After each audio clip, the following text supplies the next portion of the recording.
So along the line of mistakes, what is a significant learning that you've had as a result of a pretty traumatic, painful misstep?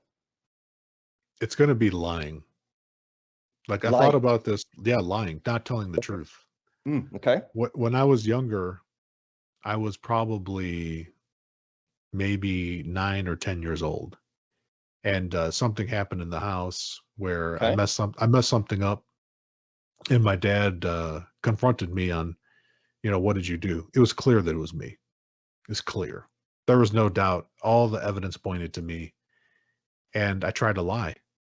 Mm. And my dad said he just had me stand still, and he just asked me again. I think he asked me like 3 times, and 3 times I lied to him. Mm. And then he said in a stern voice, and I'll never forget, he said, there's reality that we're both in, and then there's this other place where you can just make things up. And he said, for us to be effective, you need to be in reality. And especially when you're dealing with other people, you need to tell the truth. Mm. And he gave me the chance to tell the truth. And it was like so difficult. Like I was like, oh my God, he caught me, busted. Mhm. And I felt terrible. I felt terrible. Like it was a stupid thing. I don't remember exactly what it was. I just remember standing in his room with him like standing over me Mhm. and just holding me accountable to what I Mm. did. And Jesse, I didn't learn my lesson at that time. Ah, All I learned was don't lie to dad. right. Just don't lie to him. Yeah, I learned don't lie to dad because he Yep. can see right through my bullshit Yep. and he's going to catch me. But years later, when I started dating my wife and then married my wife. My wife is a very big proponent of being honest and truthful in Okay. all things that she does. And I told her like I really admired that quality in her. I saw it as a gap in myself even at that time. Mm. And I started making an effort to be more honest in all of my dealings. And I made that mistake more times than I can remember, Jesse. And most of the time, when I look back, I've been dishonest with myself. Okay. And it's been terrible. It's been terrible. And How? so now I made the shift. I can't even tell you when I shifted because my wife remembers me. I mean, she's known me since I was a little tiny kid. And Okay. we've been together for a long time. And she said to me some years ago, she said, I don't know exactly when, but you've shifted.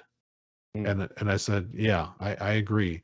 And now when in my dealings with people and even with myself, and I do some personal reflection every day, I'm always exactly honest based on my perception. Mm. And it's been so much better.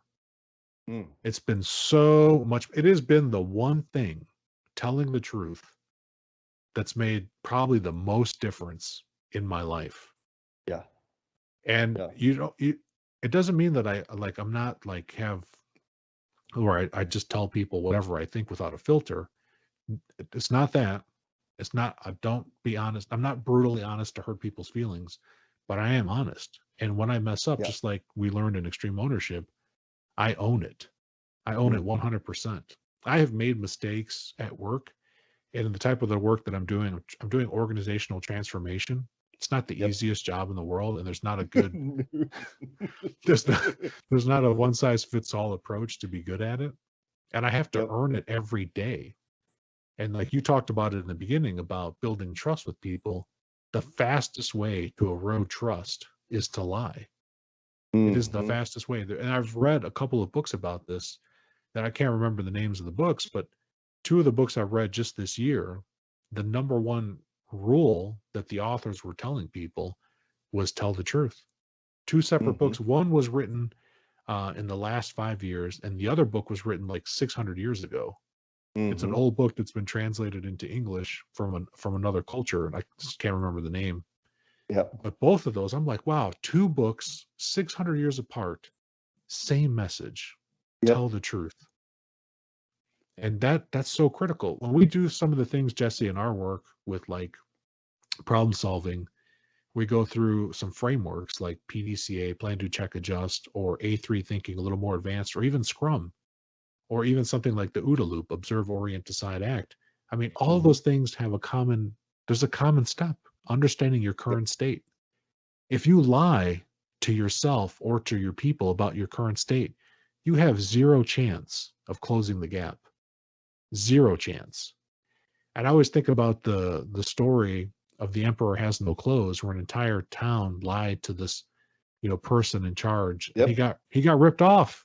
And he ends up walking through the street naked until a child said, "The emperor has no clothes." And the Hmm. the moral of that story is, I mean, there's several, but one of them is tell the truth. Think of all the people that lied, Yes. and the emperor had, he got robbed. He Yes. lost.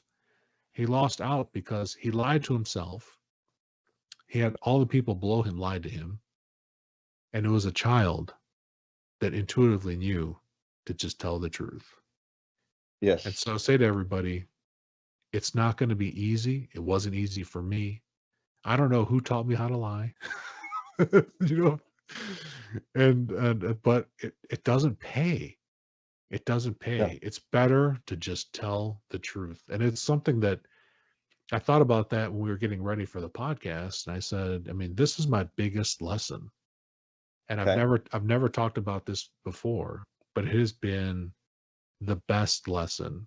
And every time that I do this, when something happens, Jesse, and I have another opportunity to just tell the truth, especially when I make mistakes, which is probably every day. Yeah. Yep. I don't walk around with a bunch of emotional baggage. I Hmm. walk around with my head held high.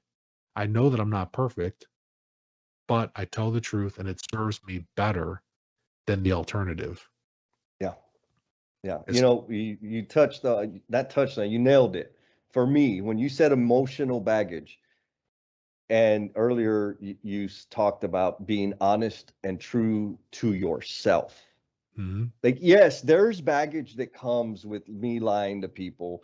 And let me tell you, I'm a damn good liar. Like, I got skills when it comes to lying. But when I'm dishonest with myself, when I'm not true to myself, the baggage that comes with that it is suffocating, it is confining. I mean, blinding, all of the above. It's the worst place I can be.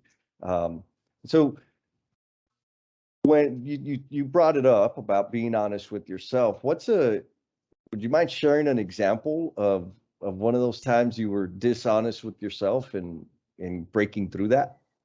Yeah, yeah, no problem. When I first started working, I thought out of school, like I had this chip on my shoulder because Mm, I did something in my family that that graduated valedictorian from high school, went to college, and in college I thought like I'm the hot stuff yep. because I was like number one of like a class of over 700 people, Yeah. and I didn't apply the same type of rigor to my studies as I did in high school, where I was really intentional. I thought I'm smart, I'm just gonna make it.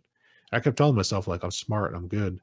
And I started getting my grades back. And I could if I plotted my grades on a chart, Jesse, it would just be a downward, like starting Mm, at A's and just like going down.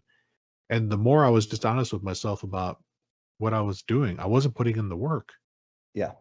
I wasn't putting in the work and it showed. Mm, It absolutely showed. And I wasn't trying to get help because I was like, I'm smart. I know what to do. I don't need help. uh-huh. And it's like, this is a totally different environment. Like there's less structure in college, Yep. believe it or not, than you have in high school. In high school, you shift around from class to class. The teacher's in close proximity to you. The relationships are tighter. There's more competition in your friends. I went to a school where one of my first chemistry classes, there were over 1,000 people sitting in a lecture hall. Whew. I mean, it was just like mass. Maybe 1,000 is exaggeration. Maybe it was 400 or 500, but it looked like Yeah. 1,000. It looked, Right, right. it looked like 1,000, and I didn't know anybody in there. Zero Mm, people. So there's the relationship part got disconnected, and it's just me in my own echo chamber. and then telling myself like, I'm just going to get this and just going to get this. And I didn't. And I didn't get it. And it cost me, Jesse, because I wasn't honest that I needed help. It cost me having to repeat classes in school at my expense. I had to pay. Jesse, I had to pay with my own money. Damn it. It took me 6 years to get through college. 6. Wow. Yeah. Should have been able to get done in 4. And I've met people, Jesse, that have gotten done in 3. Yes. the same studies. Yeah. And so I look at that, I'm like, man, I sacrificed 3 years of my life. If I go to the earlier 3, let's just go to the average of 4. I lost 2 years that I could have been doing what I wanted to do sooner because I messed around and I was dishonest that I needed help. I was dishonest, and it cost me 2 years, Jesse. 2. So I think You'll of that. get that back. And I can't get it back. I think about that. I'm 2 years behind. And only compared to myself, because I could have done it in 4 if I would have been honest and gotten help. And I didn't get help. And so it's a lesson that I can feel it on me right now. I see it in your face. See and it, your right? energy has shifted just You thinking feel it. going back to that. Yes, absolutely. Wasted 2 years. Mm. Because, I'm like a good human being, Jesse. I look towards the future with optimism.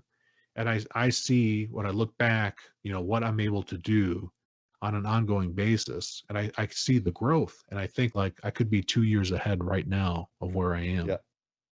It's only because of that dishonesty, lying to myself, not getting help when I should have. I could be somewhere else and I'm not. And I can't get it back. It's over. So now whenever the time comes up, I get asked hard questions daily in the type of work that I do. And I have to just tell people, yes, that's right.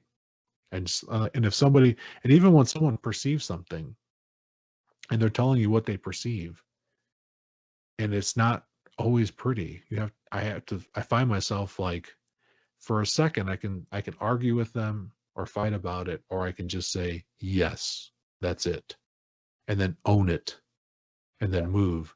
And so I have that lesson of my 2 years lost due to my own poor decision making that helps me reinforce why I would rather be uncomfortable and honest than to have temporary comfort, dishonesty, and lose more time. I am no longer willing to lose time, Jesse. You ain't going to get it back. That's a phenomenal lesson that I think is going to provide a lot of value to a lot of people.